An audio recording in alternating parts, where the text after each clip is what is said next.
akan mempengaruhi. Iya. Ketika tes kurang, berarti mungkin penemuan kasus kita juga Kurang. menurun ya. Oke, baik. Nah, dalam kurun waktu beberapa tahun, 1 tahun terakhir ini, tahun 2000 kemarin ya, 2022, itu kita memperbanyak testing memang sengaja karena upaya pengendalian HIV AIDS sebenarnya secara menyeluruh secara nasional itu kita menginginkan di tahun 2030 itu zero kasus, nol kasus. Oke. Ya, sehingga dengan jalan itu kita mencoba melakukan testing sehingga dengan testing yang banyak ini juga akan memperlihatkan peningkatan kasus.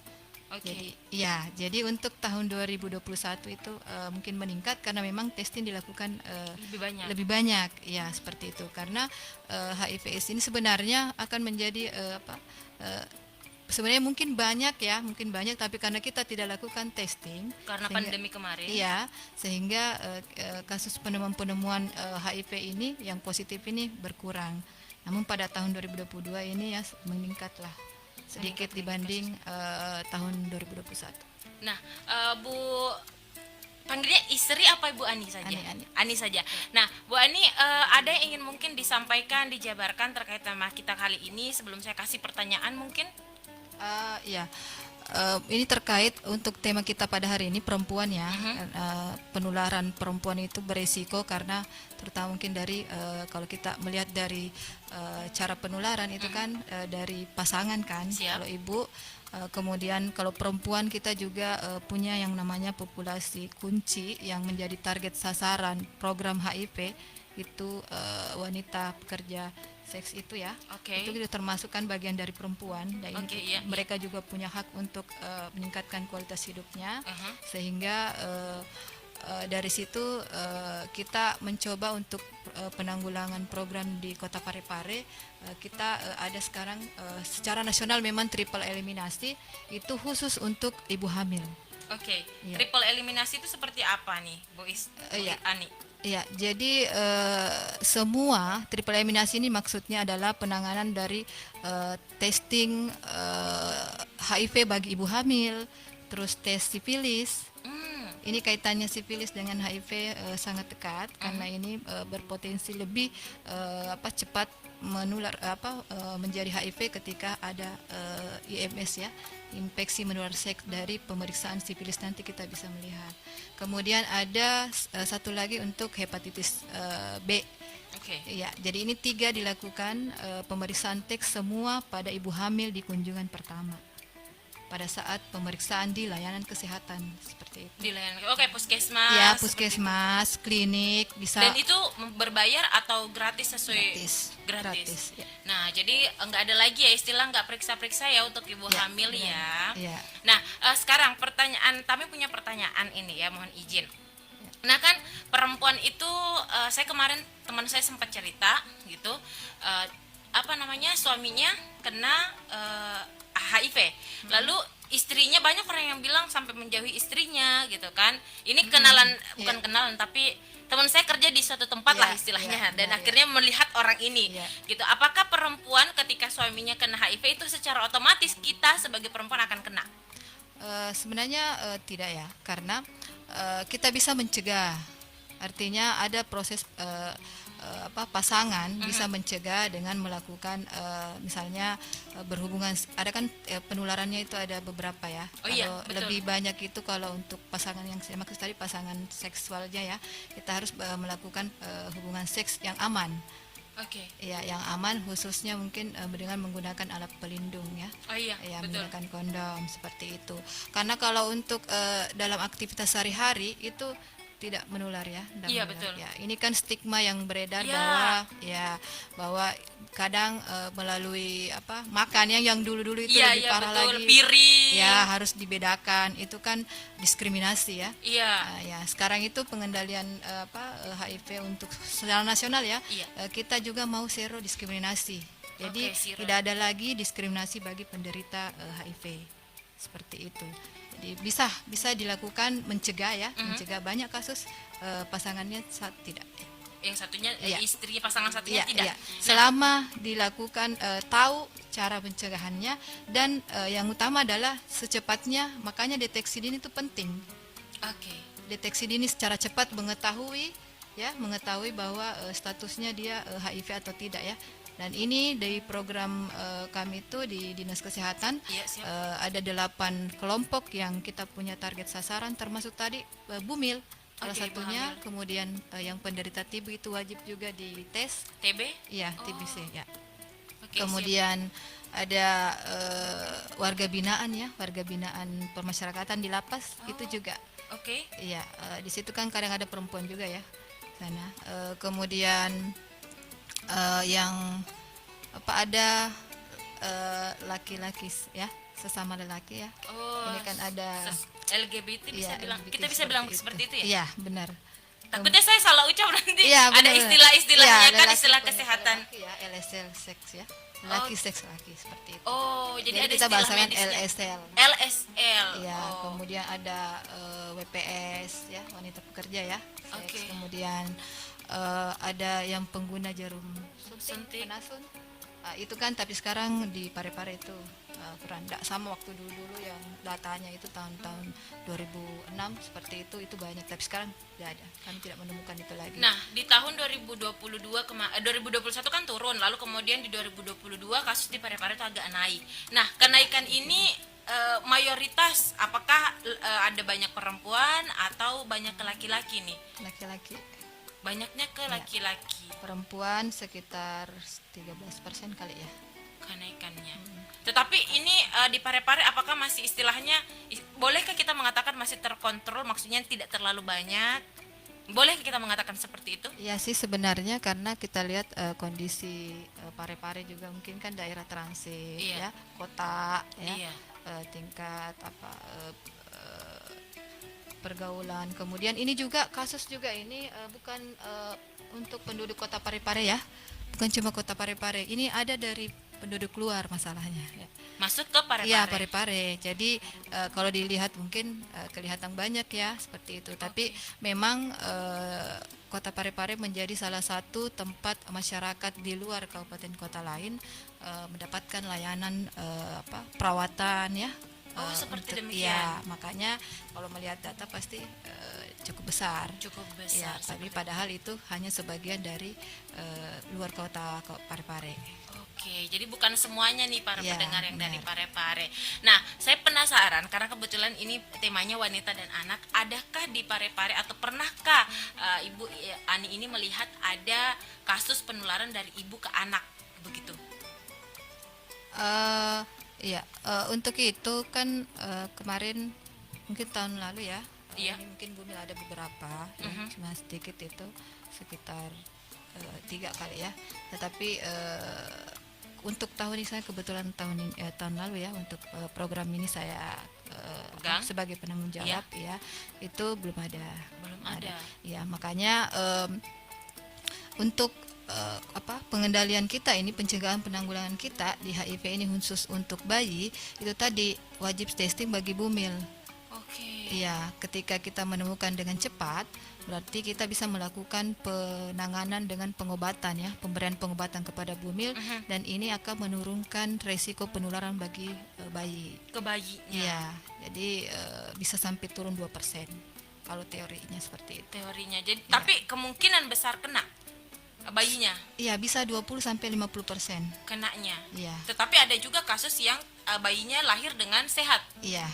Kalau memang kita melakukan penanganan lebih awal, makanya ketika bumilnya dites lebih cepat, Iya. itu kita akan melakukan pemberian pengobatan ARV ya, Iya, menekan iya, virus yang ada dalam Iya. tubuh Tubuhnya. si ibu, sehingga bisa lebih tidak ada penularan lagi ya, ketika virusnya sudah bisa diturunkan, ibunya sehat, dan itu bisa mencegah penularan kepada bayinya.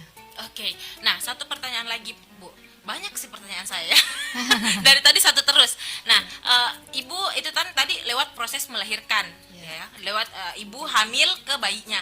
Lalu kemudian ibu yang dengan HIV positif, atau betul istilahnya seperti itu ya? Iya. HIV positif bisa tidak menyusui anaknya? Boleh. Boleh. Iya, itu dia tadi ketika dilakukan perencanaan dari awal. Oh. Yang masalah ketika ibunya ini melahirkan dan baru ketahuan bahwa HIV itu yang beresiko. karena kita tidak melakukan penanganan dari awal ya. Seperti itu, bisa saja penularannya pada saat hamil kan, bisa saat pada hamil, pada persalinan, dan pada saat dia menyusui. Ada 3 Persalinan juga ada kemungkinan Iya. tertular. Iya, bisa karena itu di apa teorinya itu 20 sampai 50%. Cuma kalau di awal sudah terdeteksi dan diberikan pengobatan, Iya. itu sangat bisa menekan penularannya. Menekan Seperti penularan itu. ke anak. Iya. Kalau Secara teori begitu. secara teori ya betul, kita berbicara teori ya. Selebihnya jangan ditanyakan lagi karena ini kita berbicara teori ya para pendengar. Iya. Nah, kemudian saya punya pertanyaan lagi. Kalau misalnya si A dia sudah apa namanya HIV positif gitu, lalu kemudian dia ingin punya anak, bisa, tapi dia harus menjalani tadi tuh rangkaian Iya, pengobatan tadi rangkaian itu. perencanaannya seperti itu. Oh, Jadi tetap memulai seperti itu. Iya. Tidak ada larangan untuk mereka untuk punya anak. tidak ada larangan selama itu tadi diperencanakan dengan baik. Karena jadi pertama mungkin bagi yang usia reproduksi ya, Iya, yang punya itu memang perlu melakukan pencegahan sebelumnya ya, dengan itu tadi pencegahan misalnya tidak berhubungan seks bagi yang belum menikah. Iya. Ya kan? Betul, Kemudian setuju. bersikap setia sama pasangan. Harus. Ya, itu kemudian menggunakan alat pelindung ya yang aman untuk seperti kondom bagi yang punya pasangan. Oke. Seperti itu. Kemudian ada macam edukasi. Nah, ini yang edukasi yang sangat penting tentunya diketahui oleh masyarakat, karena dengan edukasi kita lakukan, mereka tahu sehingga mereka lebih cepat melakukan upaya-upaya pencegahan. Nah, terutama sebelum menikah kan seperti tadi, sebelum menikah harus tahu itu, harus setia sama pasangan ya, tidak berhubungan seks sebelum menikah. Betul. Itu yang harus. Kemudian pada masa setelah menikah, Iya. nah ini lagi di sini akan merencanakan kehamilan Iya, kan. kehamilan. Nah, pada saat itu mungkin akan tidak direncanakan, mungkin penderita yang positif HIV tentunya harus merencanakan lebih awal kehamilannya ketika memang merasa bahwa statusnya dia penderita HIV positif. Seperti itu. HIV positif. Nah, saya kan sekarang di media sosial itu orang sudah terbuka ya, Bu, terkait entah status kesehatan terutama. Iya. Ada saya mengikuti salah seorang penderita HIV positif. Saya nggak tahu dia masih HIV positif istilahnya atau apa. Cuman dia mengatakan bahwa virusnya sudah tidak terdeteksi. Iya, benar. Nah, tapi statusnya masih HIV Iya. positif, Iya. tapi virusnya sudah tidak terdeteksi dan katanya kalau sudah tidak terdeteksi itu sudah tidak menularkan lagi. Iya, Katanya seperti itu. Bagaimana Bu menjelaskan secara awamnya hal-hal seperti ini? Iya, jadi seperti ini mungkin semua yang kita bahasakan bahwa penderita HIV positif itu melakukan setelah kita tes Iya. dan dia patuh pengobatan ya, memulai pengobatan dengan antiretroviral tadi, Iya, ARV tadi, ARV-nya. ya rutin, itu tidak putus, itu kita lakukan tes viralot ya. Itu kita gratis ya, gratis bagi penderita ODIF. Jadi sekarang ODIF ya istilahnya Oh, bukan Oda lagi. orang dengan HIV, karena perjalanan untuk ke AIDS itu kan panjang ya, dan HIV itu beda dengan AIDS ya. Oke. Beda. HIV beda dengan AIDS. Iya. HIV human HIV itu kan virus yang masuk kan, Iya. menyerang sistem Kekebalan tubuh, iya. sehingga tubuh tidak bisa melawan infeksi yang masuk ya. Iya. Nah, ketika AIDS itu dia sudah sekumpulan gejala yang masuk ya. Jadi dia sudah memperlihatkan gejala-gejala, jadi fasenya lebih lanjut begitu. Oh, Seperti itu. itu Ya, jadi kalau HIV itu biasanya HIV stadium 1 2, 3 4-nya itu bisa dikatakan AIDS. Dan dia fasenya itu panjang, 3 sampai 10 tahun itu HIV, 1 tahun 10 tahun ya. Kemudian masa AIDS itu 1 2 tahun biasanya seperti itu, dengan gejala-gejala yang muncul banyak. Iya, gejalanya. Iya, banyak. Misalnya ada yang lebih parah kayak radang paru-paru, radang cerna, kanker ya, TB. Sehingga dia kadang masuk dengan kondisi penyakitnya, bukan ini. Makanya biasa Kecolongan. ketika ini iya. Makanya sekarang kita lebih banyak testing untuk mencegah itu. Itu tadi yang kami maksud, Iya. pengendaliannya Trisero. Iya. Trisero kan sekarang Trisero. Trisero. Trisero, iya. Itu zero kasus Zero baru, kasus. Oh iya, baik. kemudian tidak ada kematian, zero kematian, Iya. kemudian zero diskriminasi. Oke. Jadi Agar- betul-betul Iya. diperhatikan ini ya. Iya benar. Jadi kalau misalnya itu tadi ya, setelah melakukan tes positif, melakukan pengobatan, itu mereka wajib dilakukan tes viral load. Viral load. Itu Ya. bisa di puskesmas atau harus di rumah sakit? Bisa. Sekarang di Kota Parepare semua bisa puskesmas. Bisa. Semua puskesmas. Iya. Dan itu gratis ya para Ya, pendengar. gratis di puskesmas yang kan ada layanan PDP ya, untuk perawatan dukungan pengobatan itu di Kota Parepare Dinas Kesehatan sudah memfasilitasi itu, menyediakan dengan 16 layanan untuk tes, dan untuk yang layanan pengobatan itu 12 seperti itu. Oke. Jadi sampai kita perluasan layanan itu ke rumah sakit swasta juga. Jadi kalau untuk testing maupun pengobatan di Parepare sudah cukup, sangat Sudah cukup ya. memadai. Tinggal kitanya memadai. ini mau membuka Iya. diri. Karena Betul. saya juga sempat mendengar gitu, sempat ada segelintir di sekeliling saya gitu yang mengatakan bahwa tidak mau mengakui gitu. Jadi selalu mengakuinya sakit ini, sedangkan apa namanya, sudah istilahnya sudah rahasia umum bahwa ini penyakitnya. Kenapa orang-orang akhirnya memilih untuk menutup diri, akhirnya tidak mau nih berobat? Apa sih alasannya? Kalau Bu Ani pernah berbicara mungkin dengan orang-orang yang terkena? Rata-rata kan yang utama, yang paling sering itu kan diskriminasi. Masih banyak mungkin masyarakat awam yang belum tahu bagaimana cara penularan, sehingga takut ditulari. Jadi pada saat aktivitas sehari-hari mungkin hanya persoalan berjabat tangan yang paling parah ya, ataukah kan mengucilkan namanya, sehingga mereka takut menyampaikan, karena ketika buka status akan terjadi diskriminasi bagi penderita ODIP ini. Seperti itu. Rata-rata begitu. Rata-rata Takut seperti pasangannya tahu, ya kan? Itu kan sangat privasi ya, terkait penyebabnya apa, apalagi kalau pasangannya ada pasangan. Iya, Ya, betul. itu sangat mereka takuti kadangnya. Tapi ada juga yang ini dengan membuka status, alhamdulillah mereka semua hidup seperti orang sehat. Nah, paling tidak dengan pengobatan itu kita berharap kualitas hidup mereka tetap sama dengan orang yang sehat seperti itu, bisa beraktivitas dengan seperti normal, yang normalnya ya. Iya. Tidak lagi ada diskriminasi bagi mereka. Nah, ini terutama stigma masyarakat yang mempengaruhi. Makanya kemarin Hari AIDS itu kita mengusung secara nasional, temanya itu adalah bagaimana satukan langkah untuk cegah HIV ya, setara akhiri AIDS. Jadi seperti itu. Jadi semua kita berharap semua stakeholder terkait bisa membantu dalam upaya pencegahan dan pengendalian HIV. Baik. Nah, saya jadi tertarik sama obat-obatannya tadi itu. Nah, obat-obatannya itu kalau menurut pengalaman Ibu nih ya, apakah akan terus diminum seumur hidup ya? Obat Iya. seperti itu? Iya. Jadi sebenarnya HIV itu kan sebenarnya tidak mudah menular ya. Iya, betul. Tetapi sebenarnya ketika mendapatkan menderita, Iya. itu tidak bisa sembuh. Ya, kita hanya bisa berharap bahwa penderita HIV itu bisa dipertahankan hidupnya. Bertahan saja. Jadi tidak ada istilah berhenti berobat. Dia harus berobat. Meskipun terus. tadi itu virusnya Viral sudah load, nol. ya. Dengan hasil viral load tidak terdeteksi atau undetectable, memang itu menganggap bahwa virusnya tidak terdeteksi ya. Jadi bisa melakukan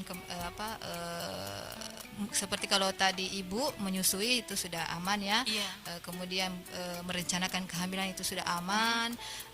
Itu tidak berpotensi menularkan ya, seperti itu. Tapi ketika berhenti berobat kan ARV-nya ini menurunkan virus yang di dalam. Ketika berhenti dia akan, dan ini sifatnya virus akan terus bertambah ya, berkembang seperti itu. Jadi ketika berhenti putus ya pasti tidak ada lagi yang melawan virus di dalamnya, sehingga dia terus berkembang. Dan itu obat-obatannya gratis. Gratis dari pemerintah ya, dan ini siap di Dinas Kesehatan dilakukan di fasilitas kesehatan, di drop ke paskes yang ada di Kota Parepare. Oke. Jadi enak Bu, nggak enak sih ya, namanya sakit tidak ada yang enak Iya, ya. benar. Cuman itu tadi bagaimana ya? Saya Mereka punya hak untuk penderita HIV kan itu kan dalam tanda kutip ada yang dikatakan biasa korban kan, Iya, bukan betul. semata-mata iya ini kan penyakit dianggap penyakit yang Kamu sih terkait nakal. ya Ya kan, seringnya kan karena dikasih tahu terkait begitu. perilaku ya. Betul. Makanya seperti itu. Tetapi kan ya itu dia tadi terkait perempuan ini hari Ya. ya karena mereka rata-rata mungkin korban, apalagi yang ibu hamil ke anaknya lebih-lebih lagi anak bayinya ya tidak tahu apa-apa lah. Ada anak di Parepare yang Kemarin terjangkit. kayaknya. Ada. Umur? Oh ya yang jelas di bawah 15 tahun lah. Berarti dari orang tua itu ya.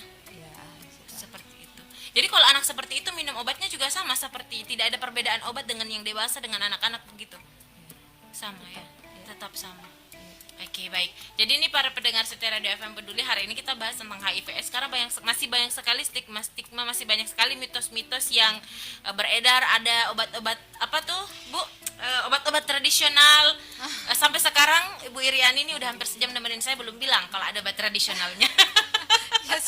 Belum ada ya, jadi percaya deh sama ibu Isriani bilang nggak ada obatnya, berarti nggak ada obat tradisionalnya ya. Jangan, itu juga menjadi salah satu hal yang harus apa ya, jadi concernnya pemerintah juga sih Bu, karena tersebar di sosial media obat tradisional AIDS ini saya pernah baca ada bawang putih, ada daun kelor. Saya bilang ini orang mau masak atau mau apa gitu ya. ya paling kan ada infeksinya mungkin yang disembuhkan ya, maksudnya apa gejalanya kan biasa demam kan Iya. ada kadang-kadang ada yang demam terus ya dengan bawang putih mungkin mengurangi demam tapi kan tidak menyelesaikan virus yang di dalam tubuh Tidak menyelesaikan dan masalah. menyembuhkan ya.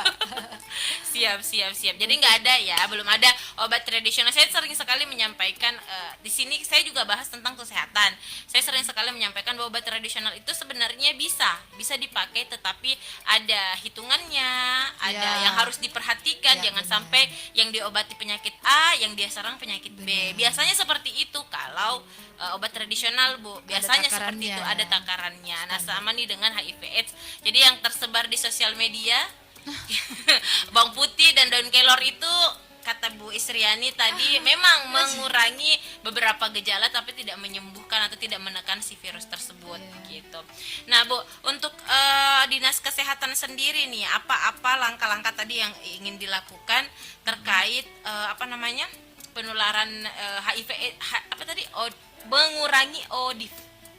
Iya, ODIF ya, bener ya Iya, bahasanya. benar, iya. Gitu. Jadi yang sudah kita lakukan tadi udah ada screening ya, Iya, benar, betul? iya. Screening ya Benar, istilahnya. screening. Screening. Jadi Deteksi. tahun ini apa ada lagi yang pengen di screening? Ada lagi proses screening di tahun 2023 ini? Iya, wajib untuk apa standar pelayanan minimal ya, khususnya di bidang kesehatan salah satunya itu adalah melakukan deteksi ya, deteksi dini bagi orang dengan resiko HIV.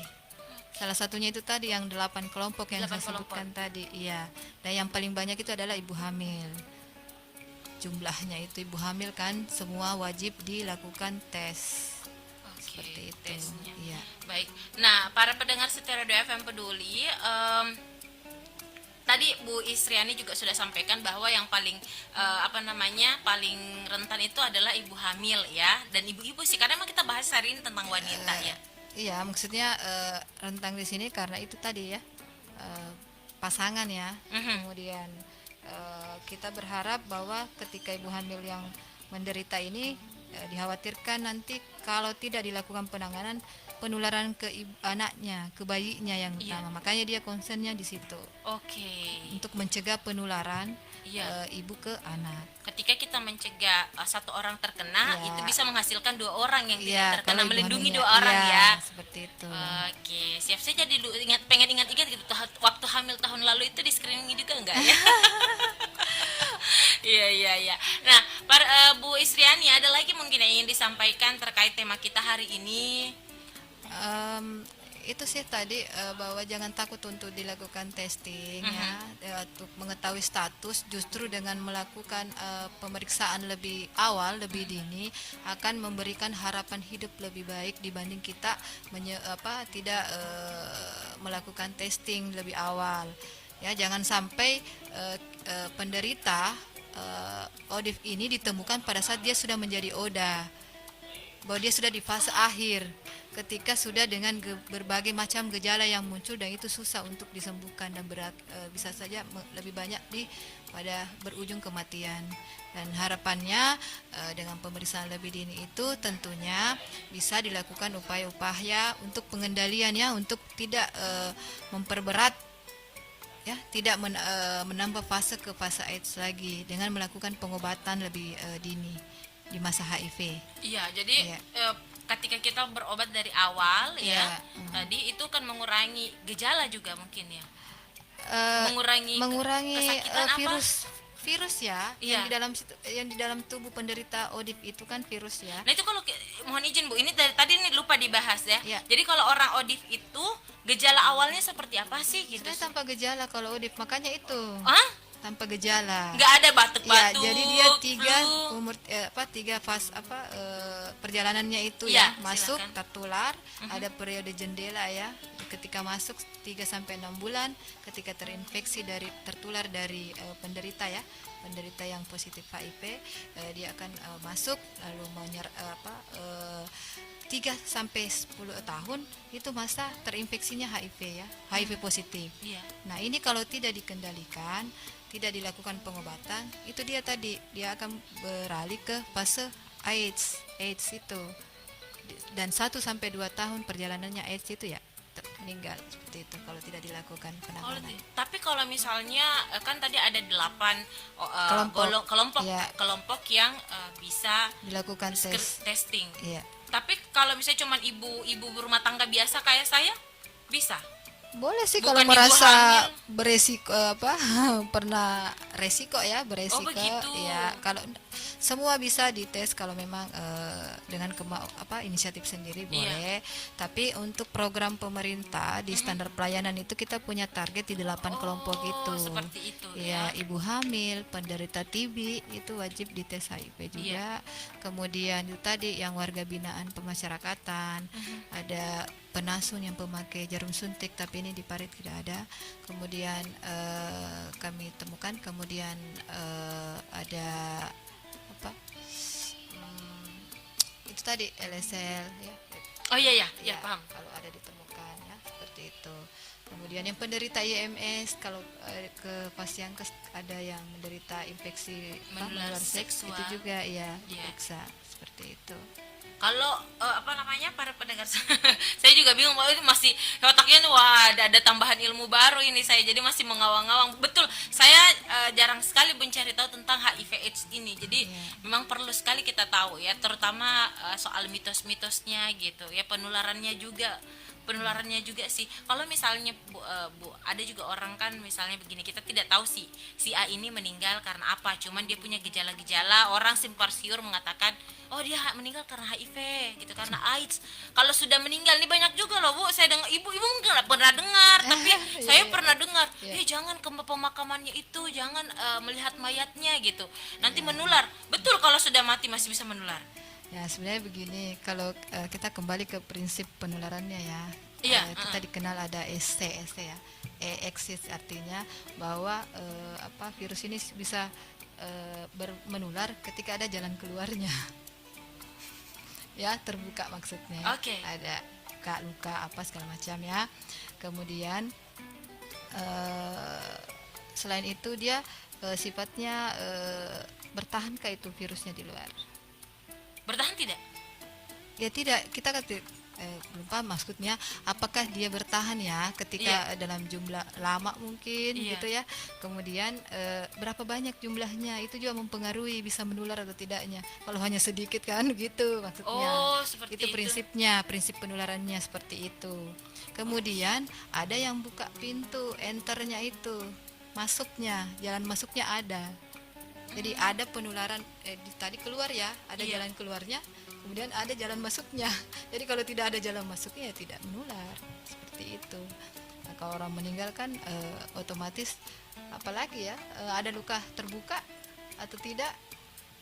Kalau hanya datang Melayat saja duduk, iya, di jarak mana 5 masuknya meter. tadi? Di mana jalan masuknya virus? Udara, orang bilang udara juga.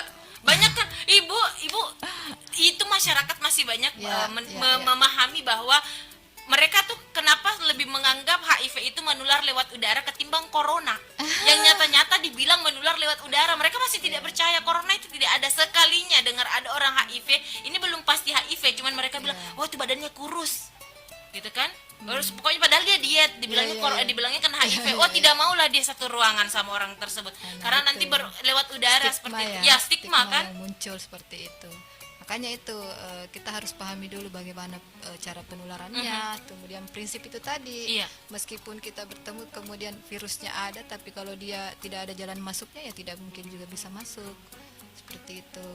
Terus penderita misalnya ODIF ya, normal tidak ada jalan keluar, itu kan menularnya dari darah kan. Iya. Kemudian cairan Iya. kelamin ya, Iya. baik perempuan maupun laki-laki, sperma maupun vagina ya. Kemudian dari itu tadi, kalau misalnya tidak ada pintu keluarnya, bagaimana mau menular? Kalau itu yang bilang misalnya kayak laki-laki tuh kalau apa namanya, saya terkena itu, entah itu mitos atau betul. Dikatakan kalau suami misalnya suami saya ya kalau mau pergi cukur rambut, saya kasih silet sendiri.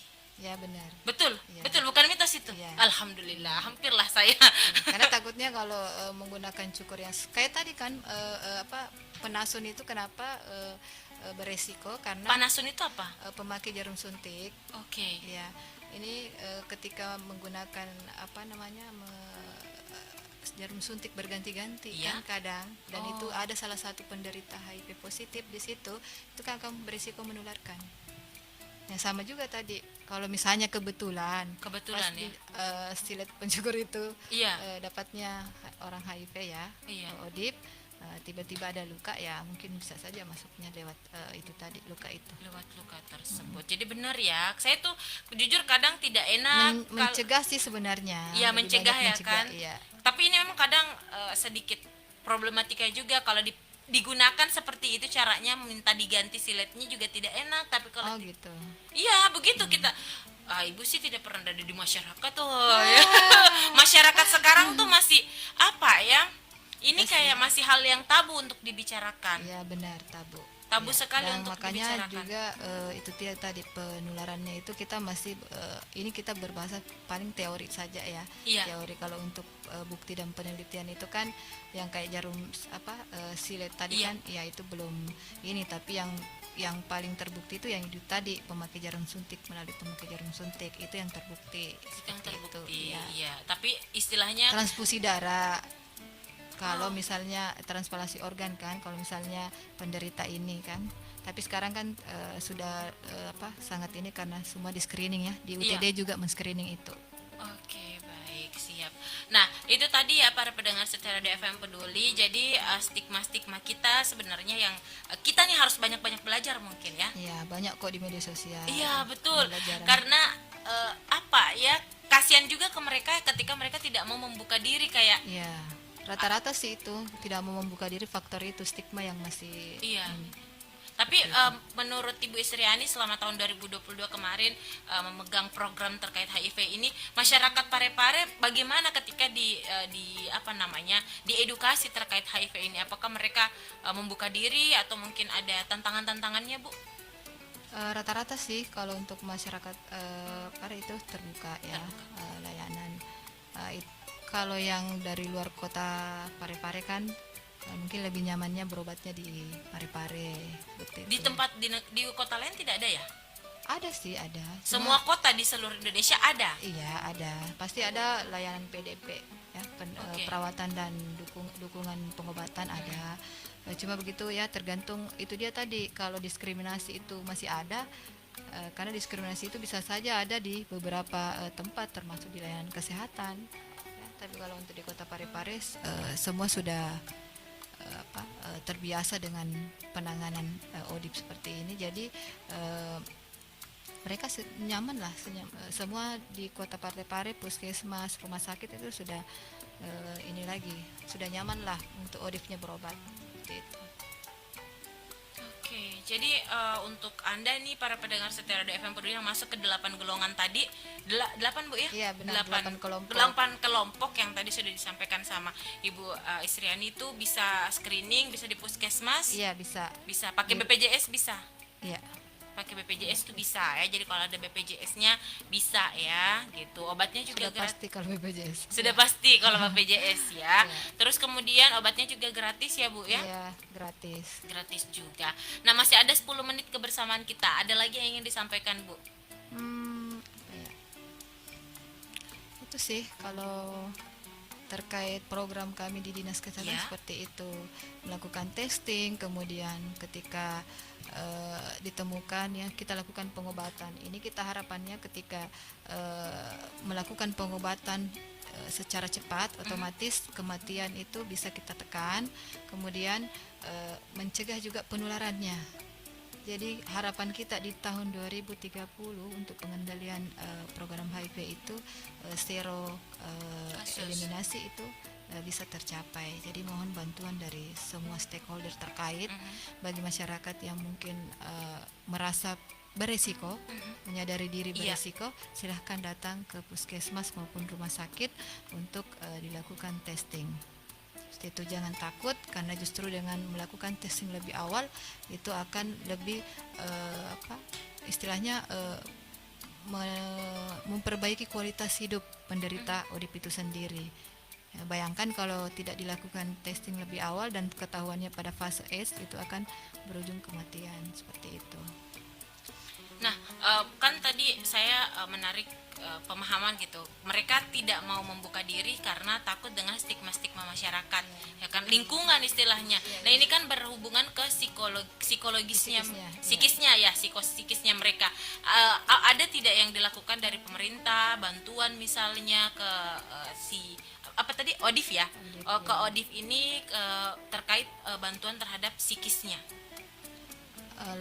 Ya, termasuk salah satunya mungkin layanan kesehatan ya. Kita terus melakukan, ada upaya pendampingan, ada pendampingan sebaya yang dilakukan oleh komunitas. Jadi kita kerjasama dengan komunitas LSM yang memang mereka itu mulai dari penjangkauan, mencari sasaran, itu dibantu oleh masyarakat kelompok. Penjangkauan itu Penjangkauan istilahnya bagaimana caranya membantu kita masuk ke komunitas ke 8 kelompok itu tadi. Ada iya, tadi paham. Ya, Kan kemudian susah ya kalau kita langsung dari pemerintah ya, mau sekonyong-konyong ya, masuk. Mereka yang membantu kita untuk melakukan testing. Oke. Kemudian ada petugas pendamping untuk bagi ODIF. Jadi yang on ARV itu yang melakukan pengobatan didampingi juga oleh kader gitu. Dan itu kita bantu dari situ. Kemudian ada kerjasama mungkin dari dinas sosial juga kadangkala dengan kasus-kasus tertentu begitu. Kasus-kasus tertentu itu yang bagaimana, Bu? Yang pernah ya Ibu Istriani dapatkan? Kalau selama saya sih belum ya. Cuma ada ketika ada jaminan-jaminan misalnya dibantu untuk urusan-urusan di rumah sakit, karena kan kadang ada ODIF itu merasa terdiskriminasi dengan keluarga. Biasakan dibantu dengan melalui tadi yang pendamping itu. Oke. Tenaga pendamping, dan itu dinas kesehatan programkan seperti itu. Dan ini pendampingnya ini yang bayar dibayar maksudnya? Ya, ada di biaya dinas kesehatan. Oh, bukan yang Untuk yang transport, bukan yang operasional. pasiennya ini yang Oh, bukan ya. Itu enak, aduh, mau bilang enak ya tidak enak ya, Bu ya. Ya, jangan sampai. Jangan Hanya sampai gitu. upaya kita lakukan ini hanya untuk bagaimana mempertahankan kualitas hidup ODIF ini sendiri. Iya, gitu ya. Jadi Mereka punya hak untuk hidup dengan layak juga seperti itu. oke, siap nih. Jadi berat sekali ya. Berat kita juga agak, saya jujur takut salah-salah ucap nih ya, Bu, serius. Benar, karena benar. karena Saya juga ini sih sebenarnya. agak sensitif sebenarnya gitu. Banyak Yang paling utama sih sebenarnya kita lakukan juga adalah upaya pencegahan itu di kalangan remaja. Jadi puskesmas itu ya, itu edukasi yang paling banyak. dengan edukasi yang sesering mungkin bagi remaja ya, itu bisa mungkin melakukan upaya-upaya pencegahan. Nah, ini yang paling banyak sih sebenarnya yang harus kita lakukan. Masih banyak lagi ya. Ini dilakukan oleh puskesmas ya. Baik. Nah, Bu, kita mungkin sudah sampai di akhir perjumpaan kita untuk hari ini. Terima kasih banyak untuk kesediaannya menemani saya berbagi informasi. Ada yang ingin disampaikan sebagai penutup? Ya, mungkin sebagai penutup itu tadi sekali lagi bahwa persoalan HIV/AIDS ini di Kota Parepare, terus ya secara khusus mungkin kita mari sama-sama ya, semua stakeholder yang terkait, mungkin semua kalangan, khususnya tadi kalangan perempuan, berbagai kita berperan sesuai dengan masing-masing yang kita mampu kita lakukan untuk memerangi atau mencegah HIV ini. Seperti itu. Jadi kita mari satukan langkah lah menuju eliminasi tahun 2030. Betul, mudah-mudahan ya, mudah-mudahan kualitas hidup kita makin baik gitu ya, mudah-mudahan. Nah, Ibu Isriani, terima kasih banyak sudah menemani kami selama kurang lebih 1 jam untuk Ragam Inspirasi edisi hari ini. Para pendengar, saya tutup perjumpaan kita, Bu. Terima kasih banyak. Assalamualaikum warahmatullahi wabarakatuh. Waalaikumsalam warahmatullahi wabarakatuh.